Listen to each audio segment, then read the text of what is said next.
Assalamualaikum warahmatullahi wabarakatuh.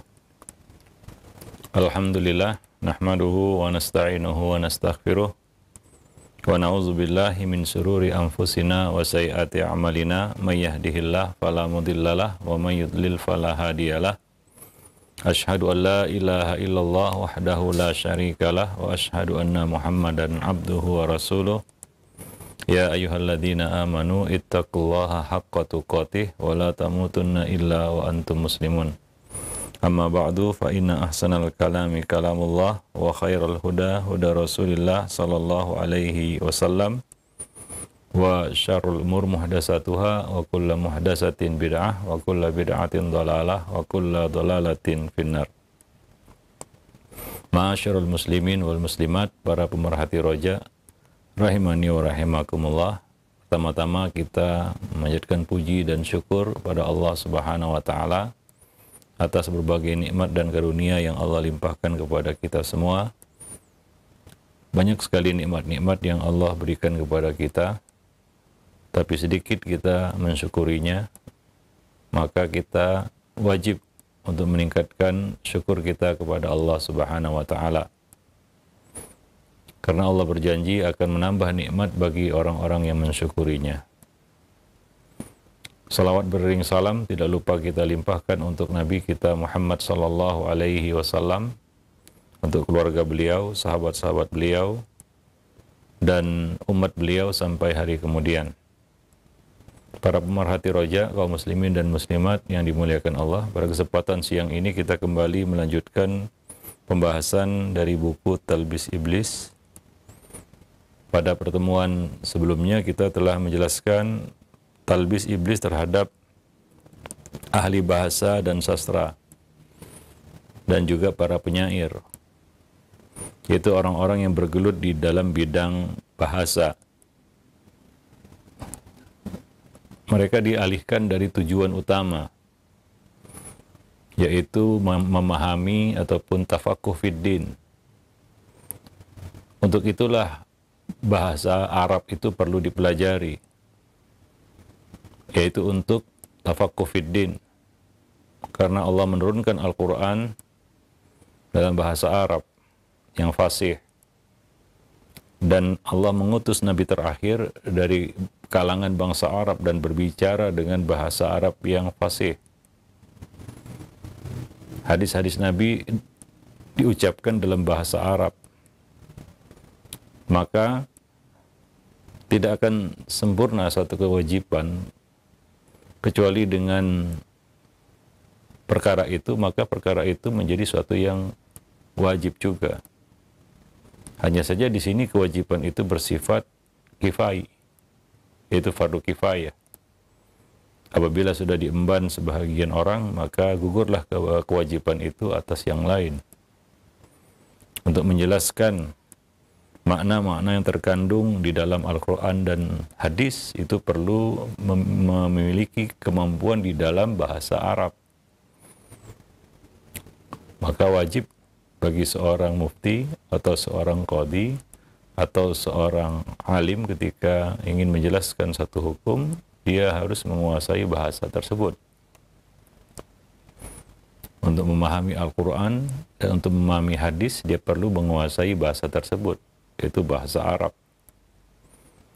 Dia menjadi suatu wasilah, jalan untuk menuju tujuannya, ya, untuk mencapai tujuannya, yaitu mengambil istimbat-istimbat hukum dari nas-nas syar'i.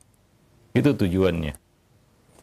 Akan tapi sebagian orang mungkin dia tidak tahu tujuan ini, atau dia teralihkan dari tujuan itu, sehingga menjadikan ilmu ini, yaitu ilmu alat ini, disebut sebagai ilmu alat karena dia alat untuk memahami agama, sebagai tujuan dan sebagai alat untuk berbangga diri, dan kadang-kadang menggunakan ilmu ini untuk menjatuhkan lawan debat, ya, untuk mempermalukan lawan debat, untuk menjatuhkan lawan debat. Maka dia menonjolkan ilmu ini yang mungkin tidak dikuasai oleh lawan debatnya. Sementara mungkin masalah yang diperdebatkan tidak ada kaitannya dengan ilmu tersebut. Ya. hanya sekedar untuk menjatuhkan dan mengalahkan lawan debatnya. Sehingga ilmu ini atau ilmu alat ini disalahgunakan atau diselewengkan dari fungsinya, dari tujuannya, yaitu sebagai alat untuk memahami, untuk mendalami dan tafakuh fiddin, memahami dan mendalami agama, untuk tafakuh fiddin. Ya, dan itu yang seringkali terjadi ya. Apalagi mungkin manusia menganggap orang-orang yang menguasai ilmu alat ini sebagai orang yang istimewa.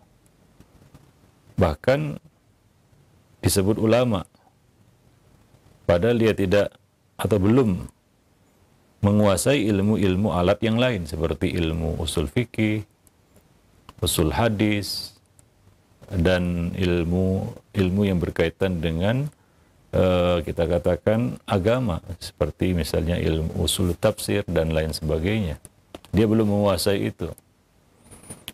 Nah, kemudian dia didudukkan sebagai seorang ulama dan bahkan kadang-kadang berfatwa padahal kemampuannya hanyalah dalam bidang bahasa saja. Dia tidak menguasai dasar-dasar agama. Nah, ini adalah satu kekeliruan, ya. Ini adalah satu kita katakan ya ketertipuan ya dari seorang yang kita katakan penuntut ilmu. Maka jangan jadikan alat sebagai tujuan. Ya, dia hanyalah alat untuk mencapai tujuan. Maka kita harus tahu urgensi ataupun skala prioritas di dalam mendalami agama. Ya, tidak terfokus pada satu sisi dan melupakan sisi yang lain. Karena agama ini luas. Sebagian memang ada ya spesialisasi, tapi kita tidak boleh mengabaikan sisi agama yang lain. Itu adalah kekeliruan. Misalnya kita hanya fokus dari sisi hadis, tidak fokus pada fikih. Atau sebaliknya, kita hanya fokus pada bidang fikih, tidak fokus pada bidang hadis. Para ulama dahulu memang ada ilmu-ilmu yang menonjol pada mereka. Tapi mereka tidak mengabaikan sisi lain dari agama. Ya, kita tidak boleh fokus misalnya pada ilmu-ilmu akidah dan melupakan mungkin adab. Walaupun kita katakan ilmu akidah itu penting, bahkan sangat penting. Tapi fokus hanya pada ilmu itu saja dan mengabaikan ilmu yang lain, ini adalah satu kesalahan di dalam menuntut ilmu. Kita harus memahami bahwa agama itu luas. Ya, agama itu luas. Ibarat suatu bangunan yang besar, tidak hanya masuk pada satu sisi saja. Ibarat suatu bangunan yang besar, banyak kamar-kamar di situ. Kita tidak akan mengetahui keindahan bangunan itu, betapa luas dan besarnya bangunan itu kalau kita tidak memasuki setiap ruangannya. Ya, nah, pandangan kita akan picik kalau kita hanya masuk pada satu ruangan saja. Ya, bahkan mungkin kita anggap ya hanya itulah agama. Seperti ya kita lihat sekarang ini anak-anak muda yang mendalami agama tapi tidak secara menyeluruh, ya, hanya fokus pada satu bidang saja atau pada satu persoalan saja. Seperti yang kita sebutkan sebelumnya, banyak para penuntut ilmu yang hanya membicarakan masalah dari itu ke itu saja, ya, atau mereka membicarakan masalah-masalah yang sedang tren ataupun viral saja. Seolah-olah itulah agama. Dengan itu masuk surga. Ya. Nah, itulah dia agama. Nah, ini tentunya ya adalah satu ya kita katakan musibah bagi para penuntut ilmu. Ya, apalagi ya kita katakan sebagian dari mereka mengecilkan ya bidang-bidang ilmu yang lain. Seperti misalnya yang banyak dipandang remeh dan kecil adalah masalah akhlak dan adab. Ya, masalah akhlak dan adab. Sebagian penuntut ilmu menuntut ataupun mendalami satu perkara yang memang ada kecocokannya dengan tujuannya ataupun dengan hawa nafsunya. Ya, padahal agama tidak seperti itu. Ya, agama harus kita pahami secara menyeluruh.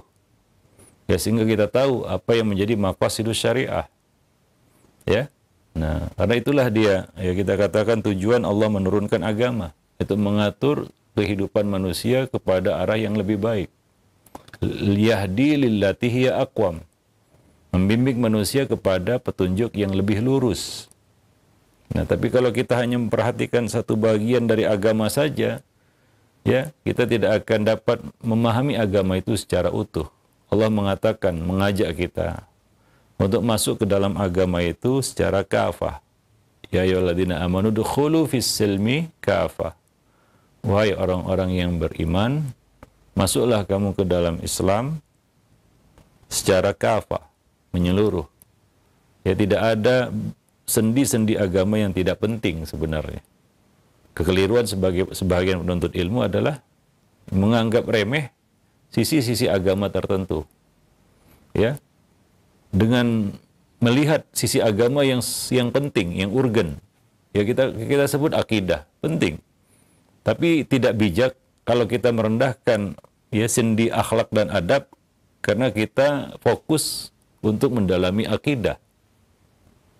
Lalu dengan argumen-argumen seperti misalnya dengan itulah dia ya kita dengan itulah kita masuk surga, bukan dengan itu dengan ini. Yaitu argumentasi yang sebenarnya sangat keliru, boleh jadi itu talbis iblis juga. Ya. Sebagian orang mengatakan seperti itu. Ya, dengan menguasai ilmu akidah saya masuk surga. Bukan dengan ilmu adab dan akhlak. Ada yang berbicara seperti itu. Ya. Mungkin sepintas, sekilas kata-kata itu sepertinya benar ya.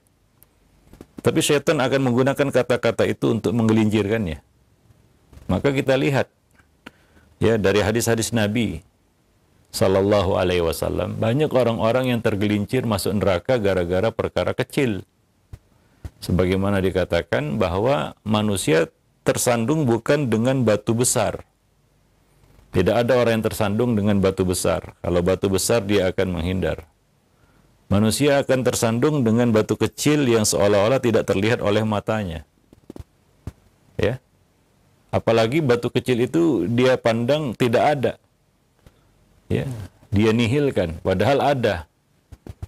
Maka dia tersandung di situ. Artinya apa? Setan menggunakan sisi-sisi lalai, lengah manusia. Boleh jadi setan menggunakan sisi akhlak dan adab ini untuk menyeretnya masuk ke neraka. Ya, untuk memperdayanya dan akhirnya karena masalah itu dia masuk neraka. Banyak contoh-contohnya. Ada orang yang seorang wanita masuk neraka gara-gara seekor kucing. Ya, seekor kucing. Bukan karena ya hubungannya dengan manusia, enggak. Ya, hubungannya dengan ayah bundanya, bukan. Hubungannya dengan istri dan anaknya, bukan. Bukan karena itu dia masuk neraka. Bukan karena sikapnya kepada tetangganya, bukan. Bukan sikapnya kepada temannya, tidak. Tapi karena hubungannya dengan seekor kucing. Nabi menyampaikan hadis itu ya. Yang perlu kita cermati di sini adalah kadang-kadang orang menganggap sepele. Masalah-masalah kecil. Padahal itu tidak jadi kecil nantinya di akhirat. Karena di akhirat nanti tidak ada perkara yang kecil. Karena perkara kecil pun akan dimintai pertanggungjawabannya. Ya, apalagi yang besar ya. Perkara kecil itu juga akan diangkat. Ya, bahkan sekecil-kecilnya. Hingga Nabi mengatakan kambing yang bertanduk akan dikisas karena telah menanduk kambing yang tidak bertanduk. Itu antara sesama hewan. Artinya perkara kecil di dunia yang kita pandang kecil, boleh jadi itu menjadi sandungan besar pada hari kiamat. Maka ada orang-orang yang tertahan di tempat yang bernama Qontoroh. Ya, seperti seorang yang mati syahid tertahan karena hutangnya. Mungkin dia pandang kecil masalah hutang itu. Ya, mungkin dia pandang kecil masalah hutang. Ada dua orang yang tertahan di Qontoroh ataupun di akhirat nanti, tertahan masuk surga karena masih ada pertengkaran yang belum mereka selesaikan. Mereka belum berdamai di dunia. Mungkin itu perkara yang kecil bagi mereka. Tapi di akhirat nanti tidak ada perkara yang kecil. Sekecil-kecilnya masalah itu akan dikisas. Itu akan diselesaikan, diangkat di pengadilan akhirat. Ya, diangkat pada pengadilan akhirat nanti. Tidak akan dilepas. Karena tujuan manusia ditahan, dikontrol adalah untuk menyelesaikan semua urusannya dengan manusia. Ya, semua urusannya dengan manusia. Karena tidak akan masuk surga seseorang hingga semua urusannya dengan siapapun selesai, dengan siapapun, bahkan dengan makhluk Allah yang lain. Tadi seorang wanita hubungannya dengan seekor kucing. Ya, ada wanita yang masuk neraka juga gara-gara ya sikapnya yang buruk terhadap tetangga. Mungkin dia pandang remeh. Karena wanita ini ternyata seorang yang ahli ibadah. Ya, rajin ibadah, sholat malam dan puasa siang hari. Tapi mungkin dia pandang remeh satu sisi ya, yang itu menyebabkan dia masuk ke dalam neraka, yaitu muamalahnya yang buruk kepada tetangganya. Mungkin dia nggak kira, mungkin tetangganya tidak sesoleh dirinya. Ya, mungkin tetangganya itu tidak sesoleh dirinya, tidak serajin dia di dalam beribadah. Mungkin dia pandang remeh itu. Ya, sebagian orang ya tega dan berani mendolimi orang lain, mungkin dia pandang orang ini lebih rendah kedudukannya dari sisi agama ya daripada dirinya. Dia pandang saya ini ternyata kelihatannya lebih soleh daripada orang itu. Orang itu kayaknya jelas kemaksiatannya ataupun kefasikannya. Maka dia pun menzalimi orang itu. Ya. Karena merasa dia dekat dengan Allah, orang itu jauh dari Allah Subhanahu wa taala. Ya. Nah, padahal di akhirat nanti boleh jadi itu menjadi batu sandungan baginya. Gara-gara itu dia gagal masuk surga atau tertahan masuk surga atau bahkan masuk neraka seperti wanita tadi. Ya, nah demikian. Jadi kadang-kadang ya karena kita menganggap remeh satu perkara, justru perkara itulah yang menjadi batu sandungan bagi kita. Para jemaah kaum muslimin dan muslimat, para pemerhati roja yang dimuliakan Allah. Maka jangan kita remehkan satu pun dari sendi-sendi agama. Kita harus memahami dan mendalami Islam ini secara menyeluruh. Udkhulu fis silmi kafah. Ya tentunya dengan porsinya, tentunya dengan kadarnya, ya. Nah, setiap orang tentunya punya keterbatasan. Misalnya dia mempelajari akidah, mempelajari ibadah, ya tentunya berbeda antara satu dengan yang lain dalam hal mendalami ya. Tapi dasar-dasarnya dia harus kuasai, dasar-dasarnya dia harus mengetahuinya. Nah demikian, sehingga dia dapat melihat agama itu, Islam itu secara menyeluruh. Karena ini yang menjadi masalah, yaitu ketika seorang itu memandang Islam itu secara ya kita katakan parsial ya, hingga dia melihat Islam itu seperti ya kita katakan puzzle-puzzle kecil yang tidak tersusun, sehingga dia salah memahami Islam itu, dan banyak seperti itu ya, apalagi orang-orang yang jauh dari ilmu, yang tidak menuntut ilmu, hingga dia tidak punya gambaran Islam itu apa. Dia pandang Islam itu dari sisi yang lain.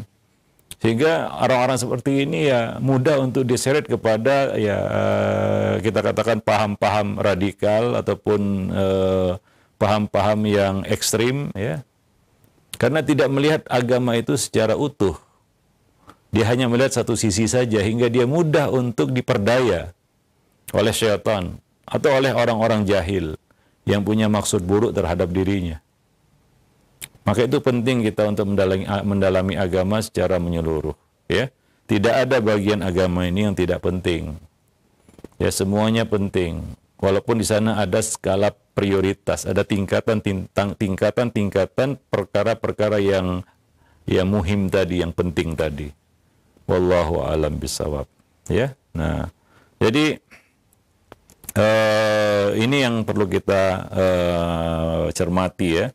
Nah, jadi urgensi perkara ini tidak dapat kita pungkiri sebenarnya, ya, bahwa kenyataannya di sana banyak orang-orang yang menyalahgunakan ilmu-ilmu alat ini untuk tujuan-tujuan yang salah, ya, untuk berbangga diri, untuk ya merendahkan orang, untuk memperdaya orang, ya, dan untuk menimbulkan satu citra yang sebenarnya tidak seperti hakikatnya. Ya, mencitrakan dirinya sebagai ulama hanya sekedar dia menguasai ilmu alat. Ini kan keliru, ya. Bagi yang tahu tentunya ya mengetahui bahwa untuk syarat untuk menjadi seorang mujtahid bukan hanya menguasai ilmu bahasa. Ada banyak ilmu-ilmu alat lainnya yang harus dia kuasai. Nah demikian. Wallahu a'lam bishawab. Baik. Jadi ya ilmu nahwu ini tujuannya adalah agar kita bisa meluruskan lisan ketika kita mengucapkan ataupun berkomunikasi dengan bahasa Arab. Ya, dan mengetahui ilmu bahasa Arab ini untuk menafsirkan Al-Qur'an dan hadis. Nah, dan di sini juga perlu kita sampaikan bahwa mendalami bahasa Arab itu ada dua hal. Ya, ada dua perkara yang ya kita katakan berbeda.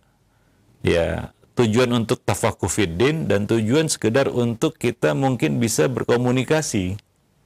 Ya, mungkin untuk tujuan-tujuan dunia, untuk kerja, mungkin dia mau pergi kerja ke Jazirah Arab, dia perlu belajar bahasa Arab, ya, hingga mungkin dia lebih fokus kepada ilmu bahasa Arab yang bersifat muhadasah, percakapan saja, ya, seperti orang-orang yang kerja di tanah Arab, ya, dia perlu belajar bahasa Arab untuk bisa komunikasi. Bahasa Arab yang dia pelajari tentunya bahasa Arab yang sederhana, ya, muhadasah, percakapan, kan begitu ya. Nah, itu satu sisi. Sisi yang lain belajar bahasa Arab untuk tafakuh fiddin. Ya, nah ini ya kita katakan beda lagi. Ya, dengan orang yang tujuan belajar bahasa Arab itu untuk kerja misalnya. Ya. Atau untuk menikah dengan orang Arab misalnya, supaya dia bisa berkomunikasi. Ya, atau untuk tujuan-tujuan lainnya. Mungkin dia hanya perlu untuk mendalami ya satu sisi dari bahasa Arab, yaitu muhadasah, ya, menghafal kosa-kosa kata. Ya, dia tidak perlu mendalami bahasa Arab itu sampai detil, enggak. Kenapa? Karena tujuannya hanya untuk itu. Ya, dari sisi yang lain ada ilmu bahasa Arab ini untuk tafakuh fiddin. Nah, ini berbeda lagi. Ya, tentunya untuk perkara yang kedua ini, ya, untuk mendalami bahasa Arab dalam rangka untuk memahami agama, ya, itu perjalanannya sangat panjang. Ya, dia harus mempelajari semua seluk-beluk bahasa Arab, mulai dari ilmu nahwu, ya, termasuk di dalamnya ilmu saraf. Ya, ilmu nahwu itu juga ada dua macam. Ada namanya nahwul i'rab. Itu yang banyak dipelajari oleh para penuntut ilmu, namanya nahwul i'rab, yaitu pintar mengi'rab. Apa itu i'rab? I'rab itu perubahan harokat di akhir kalimat, di akhir kata, dibaca an, in, atau un, ya, seperti itu simpelnya. Ini namanya nahwul i'rab. Ya, nahwul i'rab lebih kepada ya kita mengetahui kedudukan kata di dalam satu kalimat. Ya, sebenarnya tidak cukup untuk itu. Ya, syarat seorang itu bisa menjadi mujtahid, apalagi mufti, ya. Ya, bukan hanya sekedar menguasai ilmu nahwul i'rab atau nahwul i'rab. Boleh kita katakan itu hanya kulit. Ya, dari ilmu nahwu. Ada bagian ilmu nahwu yang lebih penting dari itu, yaitu yang disebut sebagai nahwud dalalah. Ini untuk mengetahui makna setiap kata di dalam kalimat. Karena bahasa Arab itu ya kita katakan bahasa yang sangat kaya. Ya, ada syair-syair dan itu semua mengandung makna dan luas sekali. Di situ ada ilmu balaghah dan lain-lain sebagainya. Ya, untuk mengetahui bagaimana kebiasaan karakter orang Arab menggunakan bahasa mereka. Karena Nabi berbicara dalam bahasa itu. Ya, mengetahui maksud-maksud dan tujuan-tujuan diungkapkannya satu kata dalam satu kalimat, bentuk-bentuknya dan lain sebagainya. Ini yang disebut sebagai nahwul i'rab, nahwud dalalah. Ya, nah, ya tentunya itu adalah lanjutan, ya kita katakan apa ya, ya kelanjutan dari kita mendalami bahasa Arab, ya yang pertama tadi yaitu nahwul i'rab. Begitulah kita katakan ya itu adalah sebagai prolog mukaddimah baginya untuk masuk kepada ilmu alat yang lain seperti ilmu usul fikih. Ya, kita tidak akan bisa memahami ilmu usul fikih dengan baik kalau kita tidak mendalami nahwud dalalah. Ya. Nah, dan kemudian cabang-cabangnya yang sangat banyak. Artinya perjalanan menuntut ilmu agama, mendalami agama itu nggak ada habisnya sebenarnya. Ya, semakin kita dalami agama, semakin banyak hal-hal yang sebenarnya belum kita ketahui, belum kita kuak rahasianya. Begitu luasnya agama gitu ya. Sehingga ada kata pepatah, ya jadilah seperti padi, makin berisi makin merunduk. Ya, artinya apa? Ya semakin berisi semakin padat, ya, semakin berat. Gitu. Ya tidak mudah dan tidak ringan saja seperti orang ya kadang-kadang ringan saja dia bicara agama, ya dia berfatwa, dia beristihad, ya padahal dia bukan ahli istihad, bukan ahli fatwa. Ya, nah kalau kita ikuti syarat-syarat mufti, syarat-syarat mustahid, ya kita mungkin jauh panggang dari api ya. Masih banyak kita hal-hal yang ya kita katakan apa yang masih luput dari kita. Mungkin perjalanan kita menuntut ilmu masih seumur jagung kita katakan. Bahkan mungkin masih di pinggiran saja. Di atas langit ada langit begitu ya. Sebagian orang hanya berpatokan dengan gelar saja mungkin.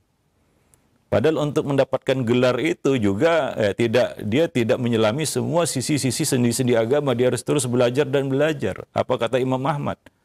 Ya, pena itu sampai ke makbarah. Al-mihbarah ilal makbarah. Ya, alat tulis ini akan dibawa sampai makbarah, sampai kuburan. Artinya apa? Menuntut ilmu sampai mati. Artinya tidak ada tamatnya sebenarnya. Ya, karena semakin kita gali, semakin banyak hal yang sebenarnya belum kita ketahui. Ya, nah itulah agama sangat luas.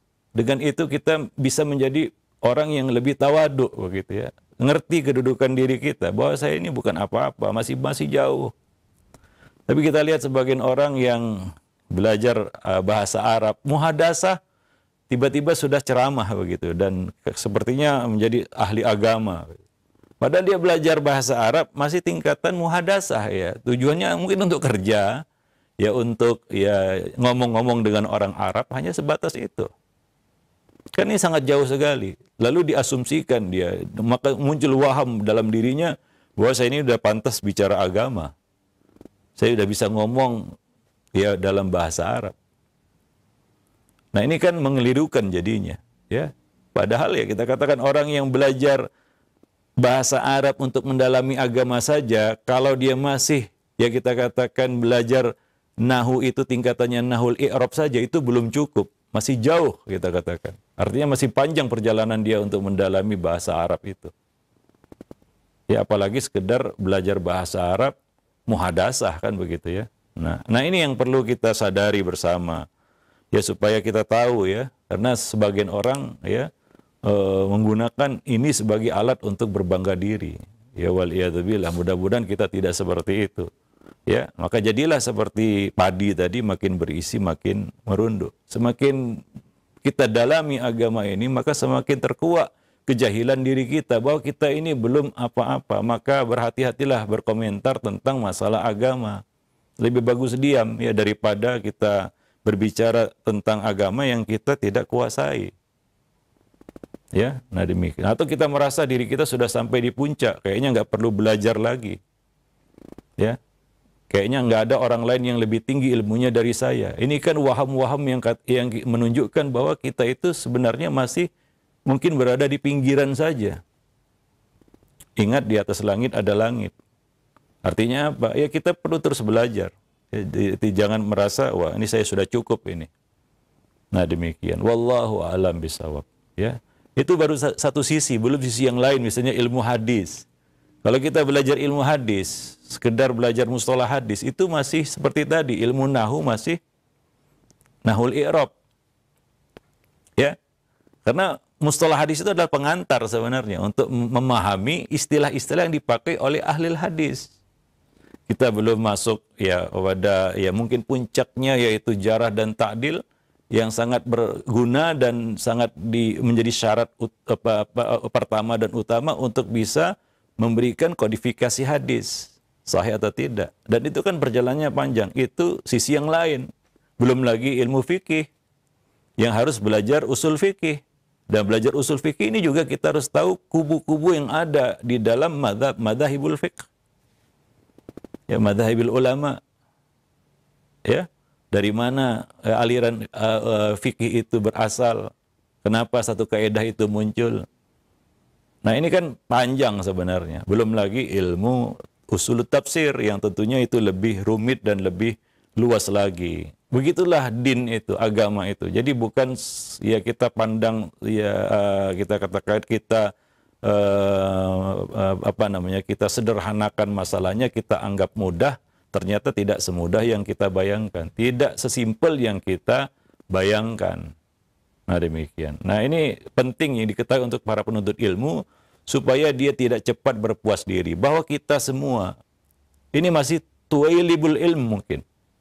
Di Indonesia kita katakan kita semua ini mungkin para asatis yang ada mungkin masih tarafnya itu tuwailibul ilm. Kalau kita lihat ya berkaca kepada para ahli-ahli ilmu yang ada di luar sana, di negara-negara lain yang mereka punya tradisi menuntut ilmu yang luar biasa yang kita saksikan ya, untuk menjadi seorang yang ya kita katakan derajatnya ya ulama ataupun mustahid gitu ya. Nah, masih banyak hal-hal yang terluput dari kita dan belum kita sentuh. Belum sempat kita pelajari karena keburu tamat mungkin. Para pemerhati raja kaum muslimin dan muslimat yang dimuliakan Allah. Wallahu a'lam bishawab. Maka kita juga harus tahu ya skala prioritas di dalam menuntut ilmu. Ini untuk ya kita katakan para penuntut ilmu, tuwailibul ilm dan para awam.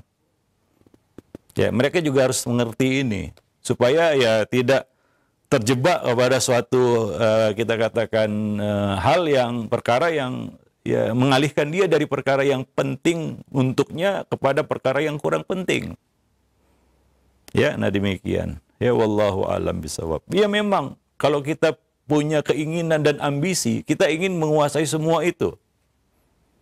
Tapi apakah mungkin? Dan apakah mampu? Belum tentu semua orang mampu untuk itu. Ada orang yang diberi kemampuan dan ada yang tidak. Maka kita juga harus lihat diri kita, ya. Maka apa kata Ibnul Jauzi di sini? Beliau mengatakan, ini sudah kita sampaikan sebelumnya, ini sangat penting ya. Ya, beliau mengatakan seandainya usia manusia itu cukup untuk mengetahui segala sesuatu, terutama di dalam urusan agama, ya, tentu menguasai semua cabang ilmu itu sangatlah baik. Itu yang diinginkan. Itu yang kita inginkan juga. Ya, kita ingin mengetahui seluk-beluk semua cabang-cabang ilmu di dalam agama. Masih banyak yang belum kita sentuh. Namun sayangnya jatah usia kita tidak panjang. Ya. Jatah usia kita tidak panjang. Di samping itu kemampuan juga yang mungkin makin lama makin menurun. Sehingga kita layak untuk mementingkan, kata beliau, ini quote-nya, ini adalah poinnya ya. Apa kata beliau? Sehingga kita layak untuk mementingkan atau mendahulukan sesuatu yang lebih penting dan lebih utama dibandingkan sesuatu yang lain. Nah, ini termasuk cabang fikih ya, termasuk fikih seseorang. Apa kata Nabi, min husni islamil mar'i tarkuhu ma la ya'nih. Termasuk kedalaman fikih seseorang adalah kebaikan seseorang di dalam Islam adalah ya dia meninggalkan sesuatu yang tidak penting baginya, yaitu dia dapat menetapkan skala prioritas dengan tepat dalam hidupnya. Apa yang harus dia lakukan? Karena ya kita katakan tujuannya jelas, kita semua punya cita-cita masuk surga. Ya. Ada banyak jalan Allah bentangkan bagi kita untuk masuk ke dalam surga. Ya. Banyak jalan ya. Kalau kita sebutkan ada orang yang masuk surga gara-gara menolong seekor anjing, ada yang masuk surga gara-gara menyingkirkan gangguan dari jalan, ya. Ada yang masuk surga karena sholat malamnya, ada yang masuk surga karena puasanya, ada yang masuk surga dengan akhlaknya. Ya, macam-macam. Ya, sebagai bocoran saja Nabi mengatakan, ya, aksaru ma yudkhilun nasal jannah, perkara yang paling banyak masukkan manusia ke dalam surga adalah taqwallah wa husnul khuluq. takwa kepada Allah, dan akhlak mulia. Nabi Yusuf menyebutkan akhlak mulia ya di situ ya. Para pemerhati roja kaum muslimin dan muslimat yang dimuliakan Allah, yang mungkin luput dari perhatian banyak orang. Sementara Nabi mengatakan itulah perkara yang paling banyak masukkan manusia ke dalam surga. Maka ya kita jangan ya teralihkan fokus kita dari tujuan yang lebih penting tadi. Wallahu a'lam bishawab. Ya, nah demikian. Ya, maka menetapkan skala prioritasnya termasuk salah satu kunci sukses seorang ya penuntut ilmu di dalam perjalanannya menuntut ilmu. Ya, dia tidak underestimate atau meremehkan ilmu-ilmu yang ada, dan dia bisa menyusun skala prioritas. Apa yang lebih saya dahulukan, yang lain bukan ditinggalkan, tapi sesuai dengan porsinya. Ini adalah salah satu kunci kesuksesan seorang penuntut ilmu, ya di dalam perjalanannya menuntut ilmu. Karena kita menuntut ilmu ini tujuannya lillah, untuk agar kita bisa mendalami agama, memahami agama dengan baik, dan kita harapkan dengan itu kita bisa masuk ke dalam surga, masuk ke surga Allah Subhanahu wa taala. Wallahu a'lam bishawab. Nah, ini ya kita katakan salah satu poin penting yang disampaikan oleh Ibnul Jauzi di sini ya. Wallahu a'lam bishawab. Taib. Nah, kemudian beliau juga sini menyinggung tentang para penyair yang ya nggak jauh-jauh ya dari dari ilmu bahasa, yaitu ilmu syair. Kadang-kadang saking asyiknya dia mendalami syair, dia lebih senang mendengar syair daripada mendengarkan Al-Quran. Sebagian orang rusak hatinya, ya, terkotori hatinya dengan syair-syair itu. Ya, mungkin awalnya syair-syair yang sifatnya mubah, membicarakan hal-hal yang biasa tentang kehidupan dan lain sebagainya. Lama-lama dia jatuh kepada syair ghazal, yaitu syair-syair yang berisi tentang cinta. Akhirnya syair-syair yang menyifatkan lawan jenis, wanita misalnya. Dan pada akhirnya hatinya pun menjadi kotor karena itu. Ya. Nah, jadi hati-hati dengan ya kita kan ilmu syair. Ya memang mengasyikkan kita bisa mengetahui ya, kita katakan syair-syair ya orang-orang Arab ya, terutama yang biasa didalami dan menjadi hujah di dalam ilmu bahasa Arab adalah syair-syair jahiliyah. Ya. Para ahli bahasa menggunakan itu untuk sebagai hujah ya di dalam bahasa. Ya kadang-kadang isinya itu ya nggak baik juga begitu ya, atau ya kurang baik, atau bahkan ya kita katakan maknanya itu bertentangan dengan agama, tapi diangkat karena ada kaedah-kaedah yang bisa dipetik di situ yang berkaitan dengan bahasa. Lalu orang-orang yang lemah hatinya terpikat dia dengan syair-syair itu, hingga dia lebih fokus kepada isi syairnya daripada kaedah-kaedah yang dipetik dari ya syair tersebut yang berkaitan dengan bahasa Arab. Ya sebenarnya itu tujuannya, bukan ya mengetahui bagaimana isi dari syair itu. Kadang-kadang isinya itu ya macam-macam ya. Ya maklumlah namanya syair jahiliyah sebelum datangnya Islam, banyak yang bertentangan juga dengan nilai-nilai Islam. Ini satu sisi. Di sisi yang lain, ya sebagian orang menggunakan syair-syair ini untuk memperoleh penghasilan. Bagaimana caranya? Beliau menyebutkan di sini, Ibnul Jauzi menyebutkan di sini, yaitu seorang penyair akan memuji orang lain, atau biasanya di sini penguasa. Hingga yang dipuji-puji itu takut dapat penghinaan darinya. Hingga dia memberinya harta karena takut keburukannya diungkap melalui syair. Dahulu seperti itu. Atau penyair memuji orang lain di depan khalayak ramai, sehingga yang dipuji-puji itu malu kalau tidak memberi harta, atau memberi uang, atau memberi dinar dan dirham.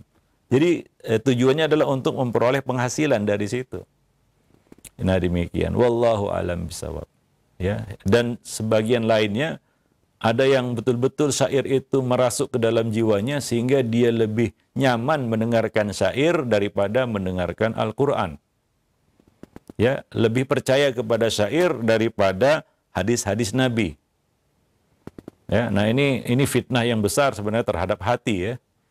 Nah, wallahu a'lam bishawab. Nah, demikian para pemerhati roja kaum muslimin dan muslimat ya. Ya, orang-orang yang berkecimpung di dalam bidang bahasa pun ya bisa digelincirkan oleh iblis, ya. Nah, jadi tidak ada yang dilepas oleh iblis dan pasukannya, ya. Dia masuk bahkan dalam sendi-sendi agama supaya menyelewengkan dan mengalihkan manusia dari tujuannya. Luar biasa musuh kita ini, ya. Tidak bisa dipandang sebelah mata dan kita merasa jumawa. Saya sudah mengalahkan iblis, saya sudah mengalahkan syaitan. Ya, nah demikian. Kita harus tetap waspada dan jangan lengah. Maka dari itu kadang-kadang kenapa kita harus minta nasihat sama orang lain? Mungkin orang lain melihat kita berbeda dari kita melihat diri kita sendiri. Ya. Para salaf dahulu selalu dan suka meminta nasihat sama orang lain. Mungkin sahabatnya, rekannya. Kenapa? Karena orang lain bisa melihat apa yang kita tidak bisa lihat pada diri kita sendiri. Sebagaimana dikatakan, orang itu tidak bisa mencium bau tubuhnya, bau dirinya, sementara orang lain bisa menciumnya dari jarak yang jauh. Nah demikian. Wallahu a'lam bishawab. Nah mudah-mudahan bermanfaat. Aqulu qauli hadza, astaghfirullah li wa lakum lisairil muslimin, innahu huwal ghafurur rahim. Nah, jazakallahu khairan, barakallahu fikum Ustaz atas penyampaian materi yang sangat bermanfaat sekali di kesempatan ini. Assalamualaikum, silakan bagi Anda yang ingin bertanya dapat mengirimkan pertanyaan. Pertanyaan pertama kita awali dari pesan singkat hamba Allah di Bogor. Assalamualaikum warahmatullahi wabarakatuh Ustaz. Bagaimana menyikapi orang yang beranggapan adab dan akhlak itu utamakan kepada Allah dan Rasulullah SAW, sedangkan mengesampingkan adab dan akhlak kepada sesama hamba? Mohon nasihatnya Ustaz. Barakallahu fikum. Ya, kalau kita bicara adab ya, di sana memang ada adab kepada Allah dan Rasulnya, ada. Ya, tapi ketika kita mendengar kata-kata adab, akhlak, itu lebih tertuju, ya, dan banyak itu dibawakan Nabi kepada masalah apa? Muamalah, yaitu hablun minan nas, bukan hablun minallah. Ketika dibahas tentang akhlak, ya, seperti Nabi mengatakan, ini contoh ya dalam bab akhlak dan adab. Khairukum li apa? Li ahlihi, kan begitu. Wa ana khairukum li ahli. Sebaik-baik kamu di antara kamu adalah yang paling baik kepada siapa? Keluarganya. Dan aku adalah orang yang terbaik kepada keluargaku. Ketika Nabi membicarakan tentang akhlak, ya, itu pembahasan fokus itu ditujukan kepada hablun minan nas. Walaupun kita akui ya, dan kita tahu di sana ada yang namanya adab kepada Allah, adab kepada Nabi, kan begitu ya. Nah, tapi jangan lupa bahwa adab kepada manusia itu merupakan porsi terbesar, bagian terbesar dari adab. Ya. Karena di sana ada yang disebut hablun minan nas. Nah, itu dibagi Nabi dalam hadis yang sahih riwayat Abu Dzar Al-Ghifari. Nabi mengatakan, ya, ittaqillaha haitsuma kunt wa atbi'is sayyi'atal hasanata tamhuha wa khaliqin nas bi khuluqin hasan. Di situ ada 3 hal hubungan manusia. Pertama, hubungannya dengan Allah Subhanahu wa taala. Kuncinya takwa kepada Allah dimanapun kamu berada. Ya. Bagaimanapun keadaanmu, ya. Nah, ittaqillah haitsu makunta.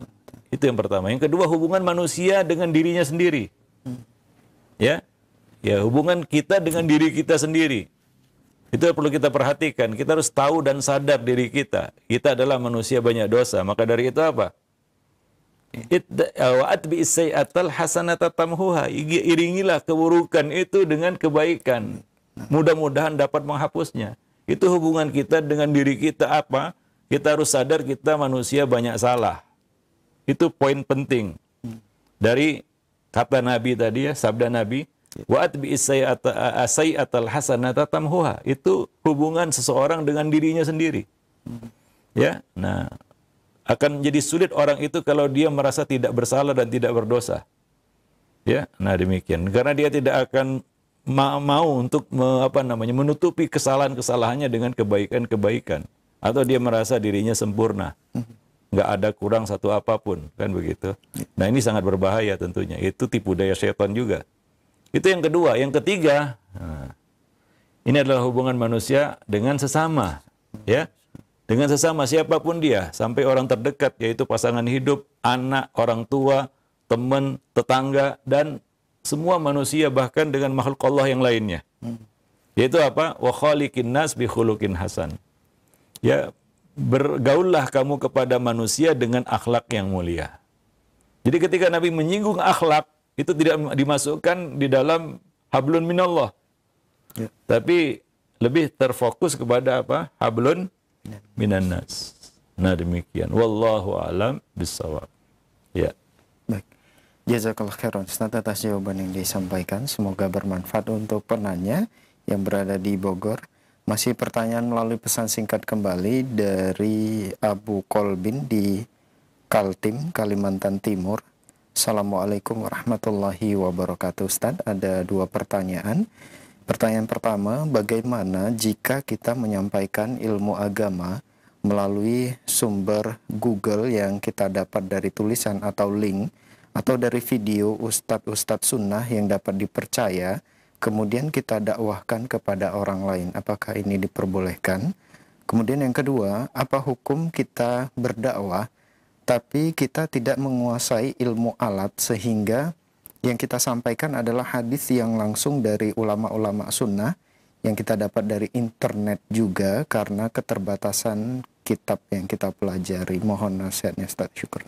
Ya, bagus pertanyaannya ini ya. Jadi kita tidak bisa menjawab secara mutlak di sini ya. Boleh, nggak boleh gitu ya.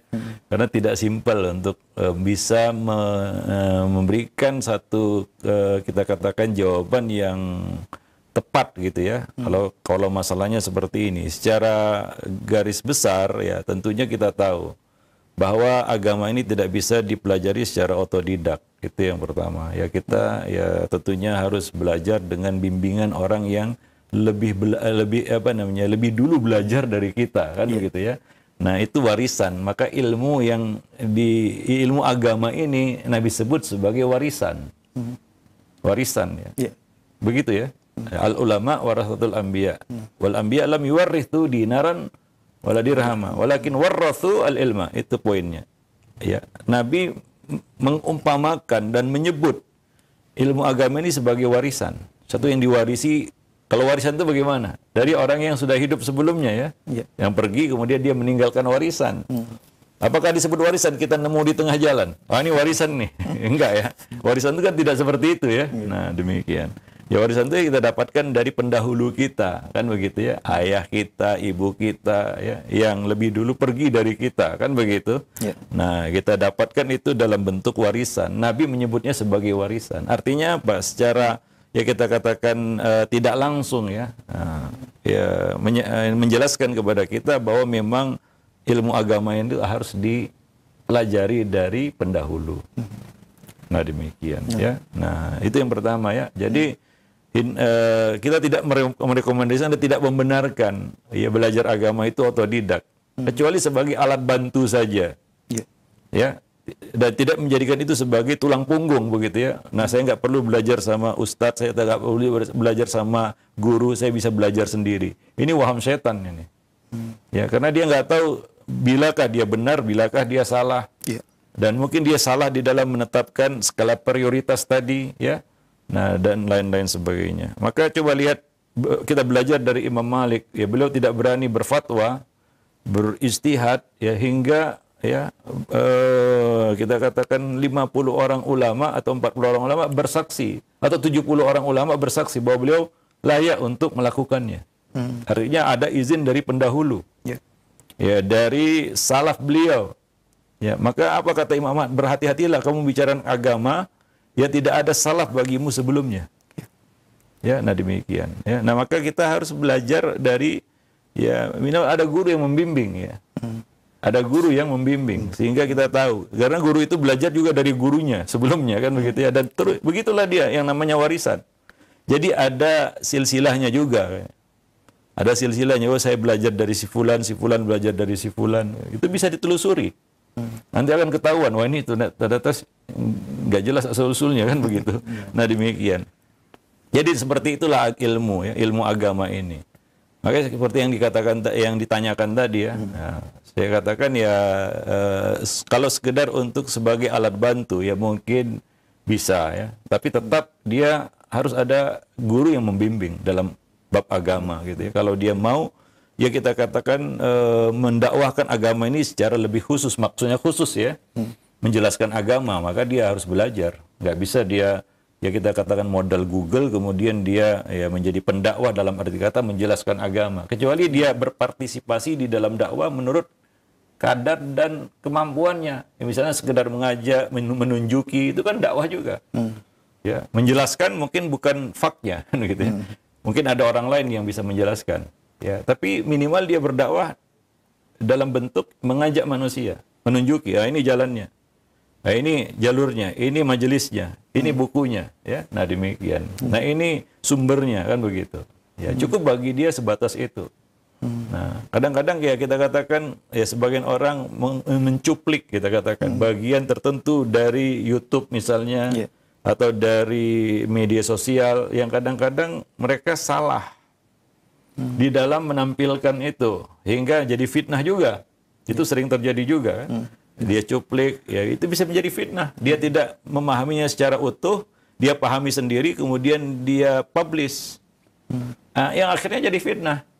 Ya sementara maksudnya bukan seperti itu kan gitu ya. Dan ini terjadi. Ini terjadi dan buruk juga akibatnya jadinya. Ya bisa merusak hubungan manusia dan ya orang-orang akan salah kita katakan salah paham ataupun salah mengartikan.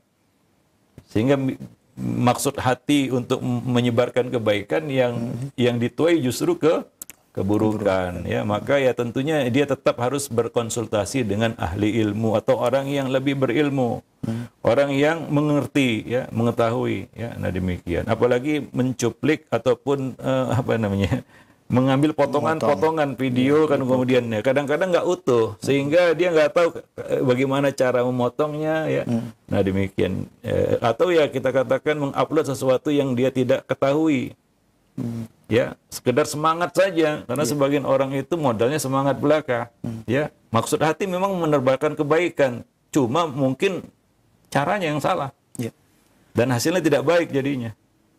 Wallahu a'lam bisawab. Nah demikian. Demikian juga ya kita katakan menukil potongan-potongan perkataan ya. Nah ini juga tidak sembarangan juga ya karena kadang-kadang yang dinukil ucapannya itu tidak ridho kan gitu ya.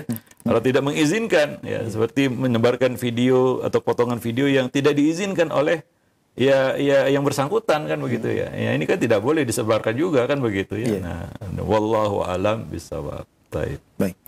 Jazakallahu khairan Ustaz atas jawabannya. Semoga bermanfaat untuk penanya Abu Kolbin yang berada di Kalimantan Timur. Pertanyaan terakhir di kesempatan ini Ustaz dari hamba Allah. Assalamualaikum warahmatullahi wabarakatuh. Ustaz, apakah ilmu yang bermanfaat setelah meninggal dunia hanya sebatas ilmu syar'i saja atau bagaimana dengan ilmu dunia? Mohon nasihatnya Ustaz. Iya, bagus pertanyaannya ini ya. Ya tentunya ya kita katakan al-ilmu nafi adalah ilmu yang mendekatkan kita kepada Allah, mengantar kita ke surga. Yang dimaksud dengan ilmu ini tentunya ilmu syar'i ya. Dan dengan itu kita dapat mengenal Allah. Dengan itu kita dapat mengenal agama dan itu yang menjadi jalan bagi kita, syarat bagi kita untuk masuk surga. Syaratnya kan kuncinya la ilaha illallah. Kalau kita tidak ilmu itu, bagaimana kita bisa masuk? Kan begitu ya, itu mustahil. Maka yang pertama ya tentunya ilmu yang bisa mengantarkan kita ke surga itu adalah ilmu syar'i. Ya, itu menjadi syarat utamanya. Ya kita harus mengilmui fa'lam annahu la ilaha illallah ya. Dan semua bagian-bagian agama yang harus kita ketahui, terutama yang wajib kan begitu. Nah demikian. Itu yang pertama. Yang kedua, ilmu-ilmu dunia apakah nggak bermanfaat kalau begitu? Tidak. Ilmu dunia juga bisa menjadi sesuatu yang kita katakan bermanfaat. Apabila tidak bertentangan dengan syariat ya. Nah itu syaratnya kan begitu ya. Ya ilmu yang bermanfaat bagi manusia misalnya yang bisa memudahkan kehidupan itu menjadi amal soleh. Ya menjadi amal jariah juga yang bisa ya menjadi tabungan pahala bagi kita, memberatkan timbangan kita ya di akhirat kelak kan begitu ya, yang menjadi tabungan pahala bagi kita dan itu juga bisa menjadi satu sebab kita masuk ke dalam surga. Nah demikian. Jadi kita ya tidak menafikan bahwa ilmu agama ilmu dunia itu nggak penting sama sekali. Nah, di sana ada ilmu agama yang bermanfaat, besar manfaatnya bagi manusia. Apa kata Nabi? Khairukum anfa'ukum linnas. Sebaik-baik kamu adalah yang paling besar manfaatnya bagi manusia. Tentunya dengan ilmu.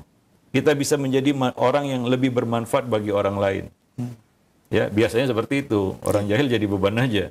Ya, orang bodoh jadi beban biasanya. Ya, yang paling bermanfaat bagi manusia itu orang yang berilmu, ya, dengan ilmunya. Tentunya di sini ilmu termasuk di dalamnya ilmu dunia, kan begitu ya. Wallahu a'lam bishawab. Ya, kita bisa meraup pahala yang banyak dan besar dari ilmu dunia yang bermanfaat bagi manusia. Jadi kita tidak kita tidak nafikan, wah nggak penting itu ilmu dunia, yang penting ilmu agama saja. Ya, itu keliru juga, ya. Nah, demikian. Ilmu agama itu terpenting. Bukan berarti ilmu dunia tidak penting, ya kan? Nah, Nabi mengatakan antum a'lamu bi umuri duniakum. Kamu lebih tahu tentang urusan dunia kamu, terutama yang membawa maslahat bagi manusia. Wallahu a'lam bishawab. Nah, demikian, mudah-mudahan bermanfaat. Aqulu qauli hadza astaghfirullah li wa lakum lisairil muslimin innahu huwal ghafurur rahim. Assalamualaikum warahmatullahi wabarakatuh.